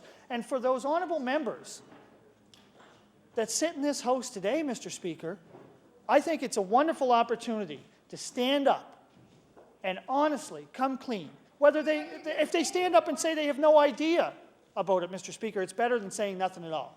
Because the people of Nova Scotia are going to judge each individual member who will step forth in April and say, I want to lead not just the Liberal Party, Mr. Speaker, I want to lead the people of this province. The people of this province. Well, if we simply wash this through, dry it with a proclamation, without asking those people of this province, I'll ask you, Mr. Speaker, how can any member that would step forth for leadership of any party stand in front of the people of Nova Scotia and say, I deserve to lead, I want to lead, I'm honest, I'm forthright, I want to work for the people of Nova Scotia, and that's great, but this is an opportunity that I think each and every member of the third party should take. Because it's address it now, Mr. Speaker, in the light of this debate, in this House today and in coming days, it's in light of that debate, Mr. Speaker, that they have an opportunity now to answer to that past. And if they don't take that opportunity, Mr. Speaker, I can guarantee you that for those that read the papers, for those that listen to us today, asking for a 6-month hoist, asking us to allow Nova Scotians to vote, those people are going to come back, and when the Liberal leadership is held and when a leader is proclaimed, Mr. Speaker, those Nova Scotians are going to want to know what stance that leader took on this particular issue. The issue of Bill 117, the issue of the amendment, and the issue of trust funds, Mr. Speaker, past governments, you know, the Conservative Party, the government of the day, some members who would you know, have a long tenure in government, you can't deny the fact that not answering to this trust fund is irrepressible. You have to answer to it. You have to answer to it now. It's not going to go away. And like one of the honourable members suggested from the third party, that's 30, that's 40 years ago. Yes, it is, Mr. Speaker, but it's still an issue today. It's still an issue today. And if we give the people of this province an opportunity to ask questions, if we give the honourable members from the third party an opportunity to stand and speak to it, we should be able to address it. We should be able to alleviate that from the minds of Nova Scotians and let them know that we are indeed doing the honourable thing. Former Tory President John Abbas once stated, Mr. Speaker, in regards to the tainted money, it was all gathered in the same manner. If they were going to do anything, they should give it all up. There you go. Former Tory President. Former Minister of Justice once stated, as was read earlier in the House by my honourable colleague from Queens, he stated that if the issue is clear, Mr. Graham should be prepared to lead by example, not just talk the talk of democratic reform. It goes further, Mr. Speaker. Former Premier Donald Cameron. He once stated that although the leader of the Liberal Party, Vince McLean, at the time, would give up the $1.3 million collected illegally, that Premier at the time would not let that issue rest, that he would see fit, seek out legislation that would eliminate future trusts and eliminate that trust fund.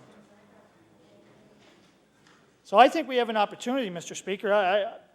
I think we have a wonderful opportunity to show, to lead by example, not just for the people of Nova Scotia, but across this country. Because as we look to federal politics, we have to set forth as a government and show our staunch position. Let's dig in here.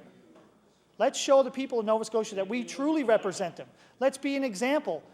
And as we become that example, Mr. Speaker, as we allow individuals over the next 6 months to speak on this, we will send a message to the federal government that we are doing the right thing in this province, in the province of Nova Scotia. We stand for democracy, Mr. Speaker, and we want to fulfill and allow the people of this province to be a part of that process.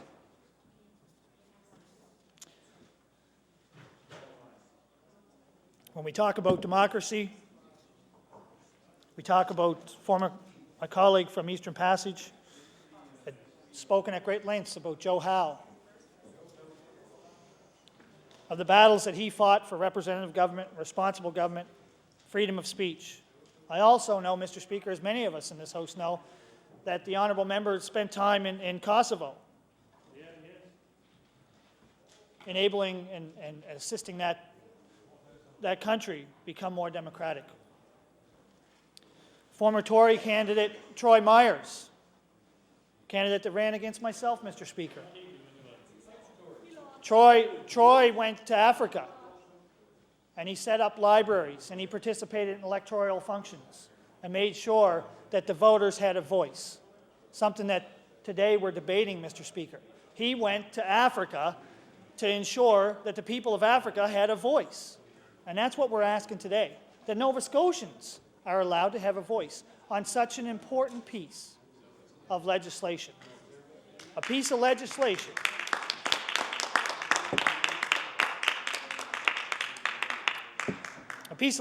Mr. Speaker, that's long overdue.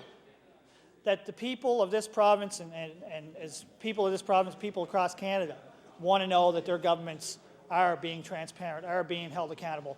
And we've all heard the rhetoric around the 21% interest raises. We know we have to answer these people.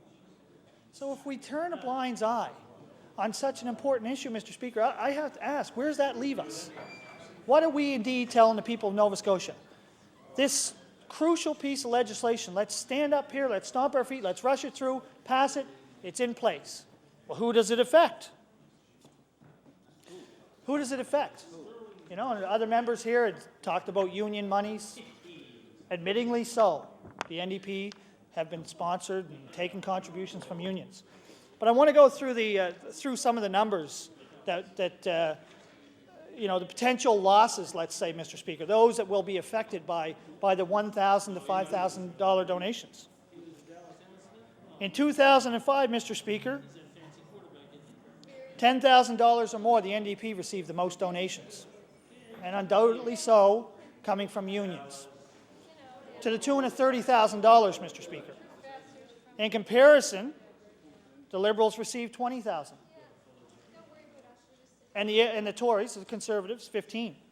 Of donations between $1,000 to $5,000, the Conservatives collected $336,000, 647 cents. The Liberals, $85,000, 660. And the NDP, between $1,000 and $5,000, received $39,839.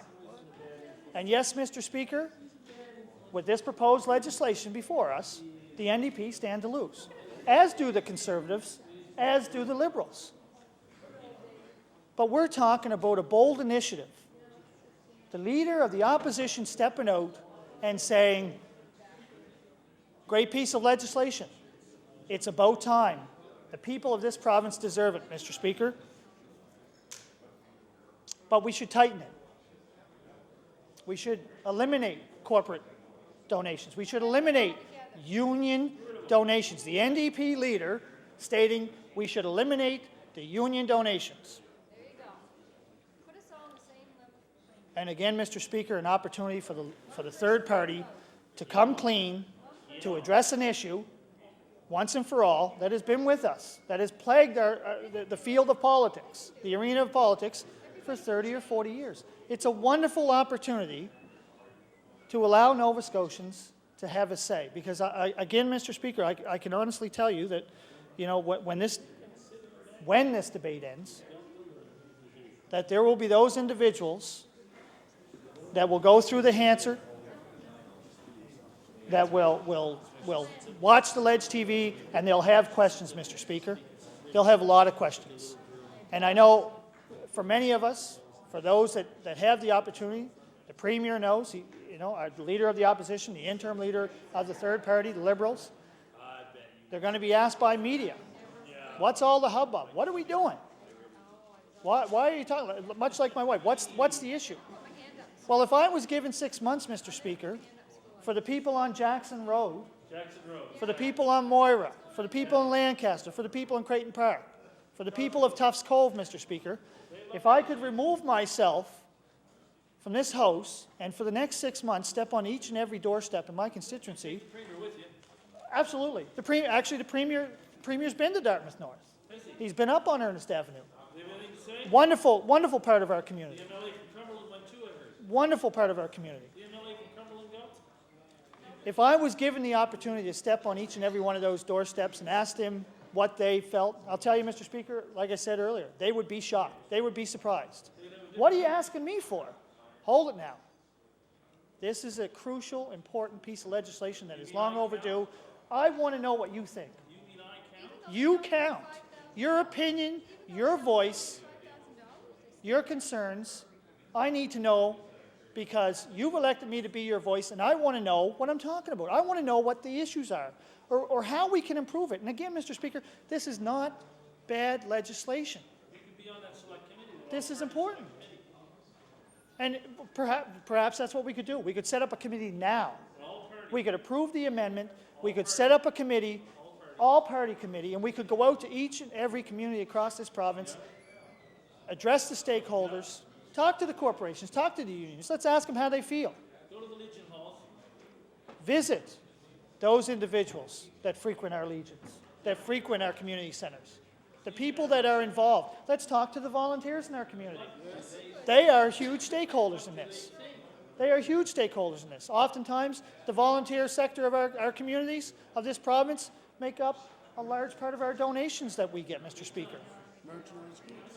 Marginalized groups, Mr. Speaker. Let's talk and speak with the African Nova Scotians. Let's speak with the Aboriginal people that have been second-class citizens or treated like second-class citizens and have made felt like they were second-class citizens, Mr. Speaker.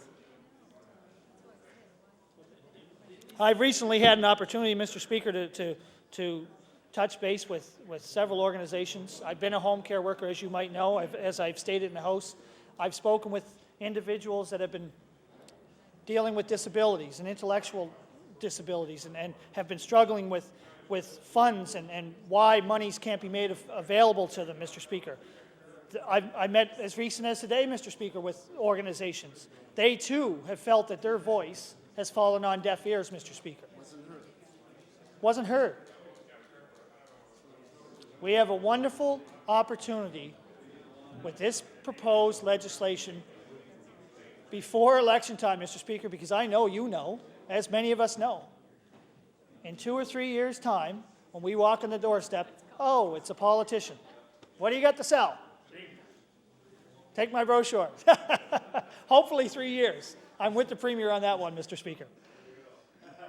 But if we show up, if we go through our communities, we have a wonderful opportunity based on the amendment proposed by the leader of the official opposition to go through a consultation process with the people of this province, with the people in our communities, our constituencies, our constituency executives. Because, Mr. Speaker, they are truly the decision makers. If we simply look at it, they are the decision makers. They are who elects us here. And we cannot forget, and as the former MLA Jerry Pye said to me, if you stop, the second you stop listening to the voices and the people that elevated you to the position you hold now, you will go. You will be gone. You have to feel the pulse. You have to seek out the beat. And in 6 months, Mr. Speaker, if we hold this hoist, we're able to pass this amendment, we're able to address the funding of unions and ban it, ban corporations from funding, and finally address the Liberal trust issue, I believe the people of this province will feel that they've been heard. And that's important consultation, Mr. Speaker. It's important consultation not only to future governments, but, as was mentioned several times, 61% of the people in this province turned out to vote in June. Have we looked at reasons why? Have we gone into our communities and said, why didn't you vote? Well, if you talk to people, they'll tell you. Well, what's the difference? We have an opportunity, a wonderful opportunity now, Mr. Speaker, to show them. You have an option. You have a difference. We are listening. We are not just merely sitting in this house, going about our daily business. We are actually listening. We are putting the decision-making in your hand. We want you to be a part of this crucial, all-important legislation. And if we do that, Mr. Speaker, I honestly think that the people of this province will turn out in droves. And this is just one step we can take, Mr. Speaker. This is one piece of legislation that will enable people to vote. And there's others. We've just recently passed, the Health and Promotion Minister recently passed the tobacco regulations. Let's ban the tobacco walls, Mr. Speaker. Wonderful piece of legislation. Only problem is that the day before the press release came out, he sought the support and experience of the convenience store owners, Mr. Speaker. One day before the press release. So, Mr. Speaker, how much consultation? How many opinions can you have? How much advice can you take? Mr. Speaker, we have the same process going on right here. This is what this side of the House is being asked to address, Mr. Speaker. But my leader, the leader of the official opposition, stood up and said, let's tighten this. Let's tighten this. We can do more. And as the legislation got passed on the tobacco walls in convenience stores, it should be passed everywhere. Tobacco should be eliminated everywhere. We have an opportunity over the next 6 months, if this amendment passes, to have real, honest Nova Scotians, stakeholders in our government addressing a situation and situations like the Liberal Trust Fund that has plagued this province for years. Far too long, decades. We go back, Mr. Speaker, the Tory governments, we know that in the past, the Ham government's ties to the Enron fiasco, the shell companies that were set up here, the monies that this province lost in tax revenues, the monies that this country lost in tax revenues, with the Ham government allowing this to take place. These are questions that can be answered now by bringing this legislation forth and allowing people to speak. Mr. Speaker, I spoke earlier on my honourable colleague from Eastern Passage visiting Kosovo, talking about democracy. Former MLA Jerry Pye's son, Brad. Brad's in Iraq now.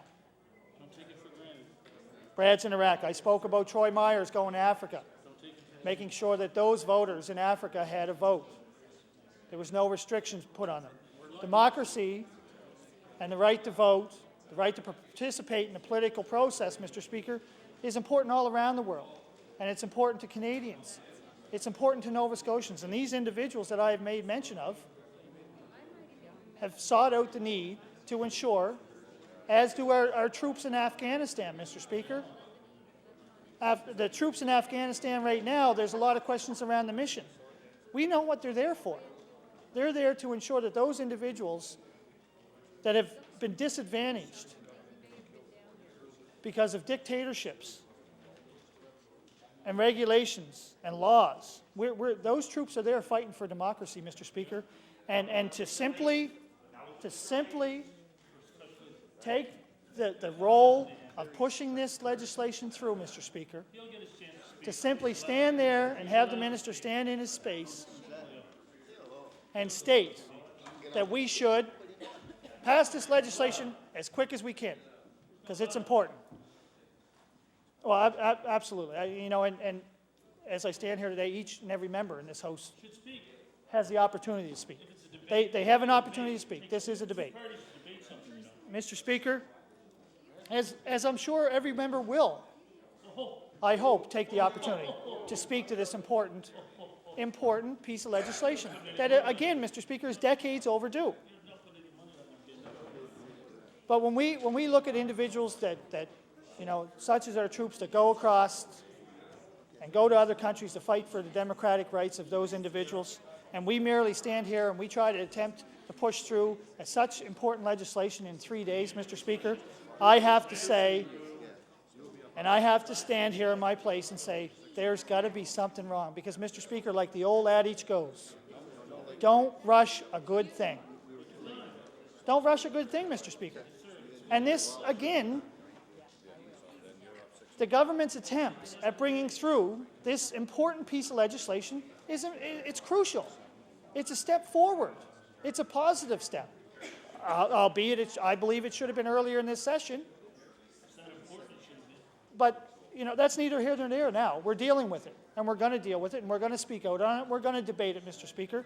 We're going to voice our concerns, and hopefully, with the amendment that the official leader of the opposition made, have the opportunity to listen and hear the voices of Nova Scotians in the next 6 months, Mr. Speaker.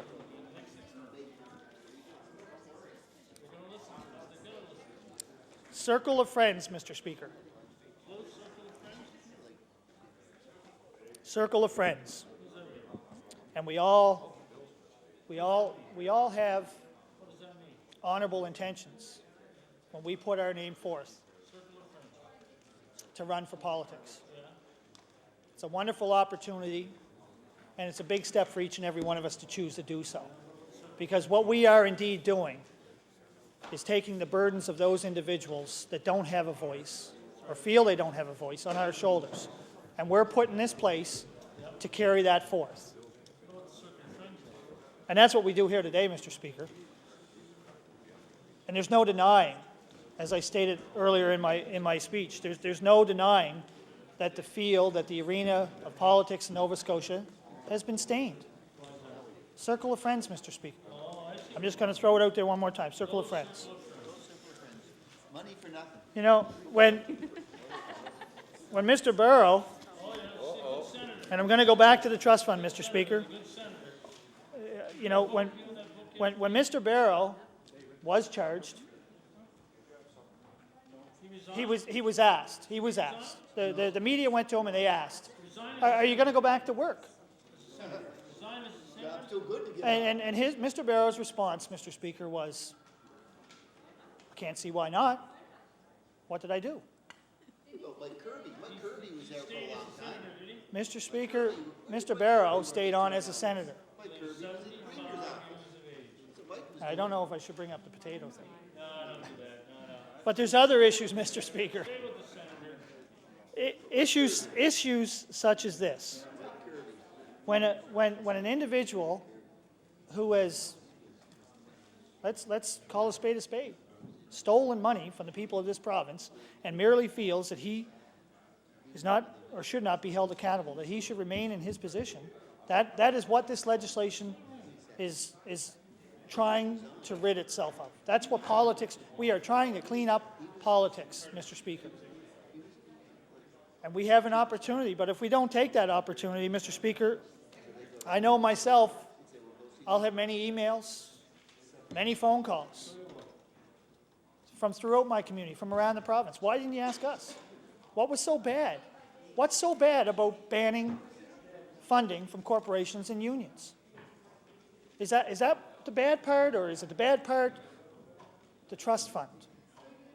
Because I'll tell you right now, Mr. Speaker, if we stand here, we rush this bill through, Proclaim it by December 31st. proclaim it by December 31st, Some sort of select committee, who knows what. and maybe, like the minister stated, we'll set up a committee, but with no foundings or word, no parameter, that he'll indeed listen to the recommendations that come from that committee.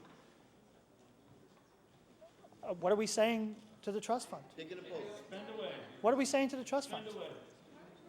Spend away. Bold initiative, Mr. Speaker. Someone, be it a politician, stepping up. And again, I'll say, as many members from the third party stated, what about the union funds? Our leader, the leader of the opposition, stood in his place and suggested that it's a good piece of legislation. Let's tighten it. He didn't demean the government of the day. He merely stated, as we all have, those of us that spoke and those that will speak after me, Mr. Speaker, and in the coming days, that individual, that leader with character stood up and said, okay, you know what? Let's have it a level playing field, Mr. Speaker. Level playing field. And we talk about the $1.50 per vote, Mr. Speaker, if you get 2% of the vote. Let's level it. Any party that runs, any party that gets a vote should get that. That is democracy, Mr. Speaker. That's democracy. And throughout the legislation, there's issues around, as my honourable colleague from Halifax Citadel stated, be it much more passionately than me, the questions around leadership campaigns, the question around nomination campaigns, Mr. Speaker. There are so many issues that surround this piece of legislation that it is crucial. It is important, as is the legislation itself, to adopt the amendment, support the hoist, and listen over the next 6 months. Allow each and every MLA, as we all know, as we sit in this house, we can all go back to our communities and really sit down with the stakeholders and listen. Sharing a cup of tea. Take a Tory with you. Take a Tory. Maybe a lobster in Shelburne. Take a Tory for two. As my honourable colleague from Shelburne says, maybe two. Well, Mr. Speaker, that is an opportunity I don't think we can bypass. We can't pass that up. We have to uphold the traditions and the values that we represent, Mr. Speaker. And I can tell you that, you know, not just Dartmouth North, but if I go down through St. Margaret's Bay, Waverley Fall River, Beaverbank, Tantallon, St. Margaret's Bay, Westover. When I go down and talk to my parents, and they ask me, what, you know, I've got questions around this. Hold it now. Well, you know, I'm a politician. I'm supposed to have the answers. Take their MLA with you. I'm supposed to have the answers. And absolutely, if I was given the opportunity over the next 6 months to do that, as my honourable colleague from Timberley Prospect says, I would extend that invitation to my parents' MLA. Absolutely. And I would ask that MLA to come with me, to explain to my parents, to listen to my parents, so that that MLA can bring their opinions and concerns back to the government, back to address this proposed legislation. Meet Armand Langtang, too. Meet some other Susan Lonting. Yeah, meet some other people in Dover.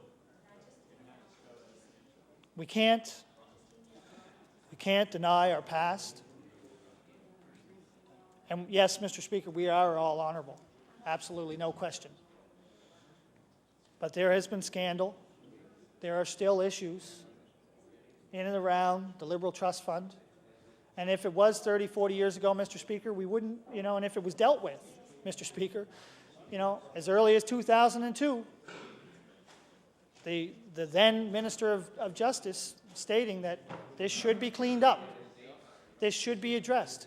Where is that? Where is that now? I don't hear it in this legislation proposed by the government, Mr. Speaker. And that is crucial.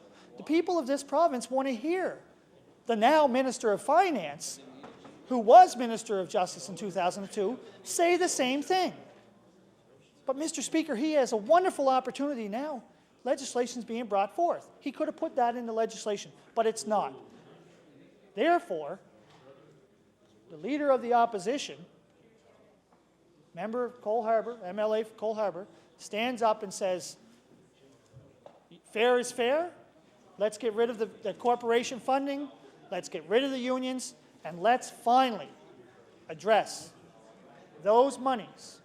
And Mr. Speaker, you know, to my honourable colleagues in the Liberal caucus, maybe some of them don't know where the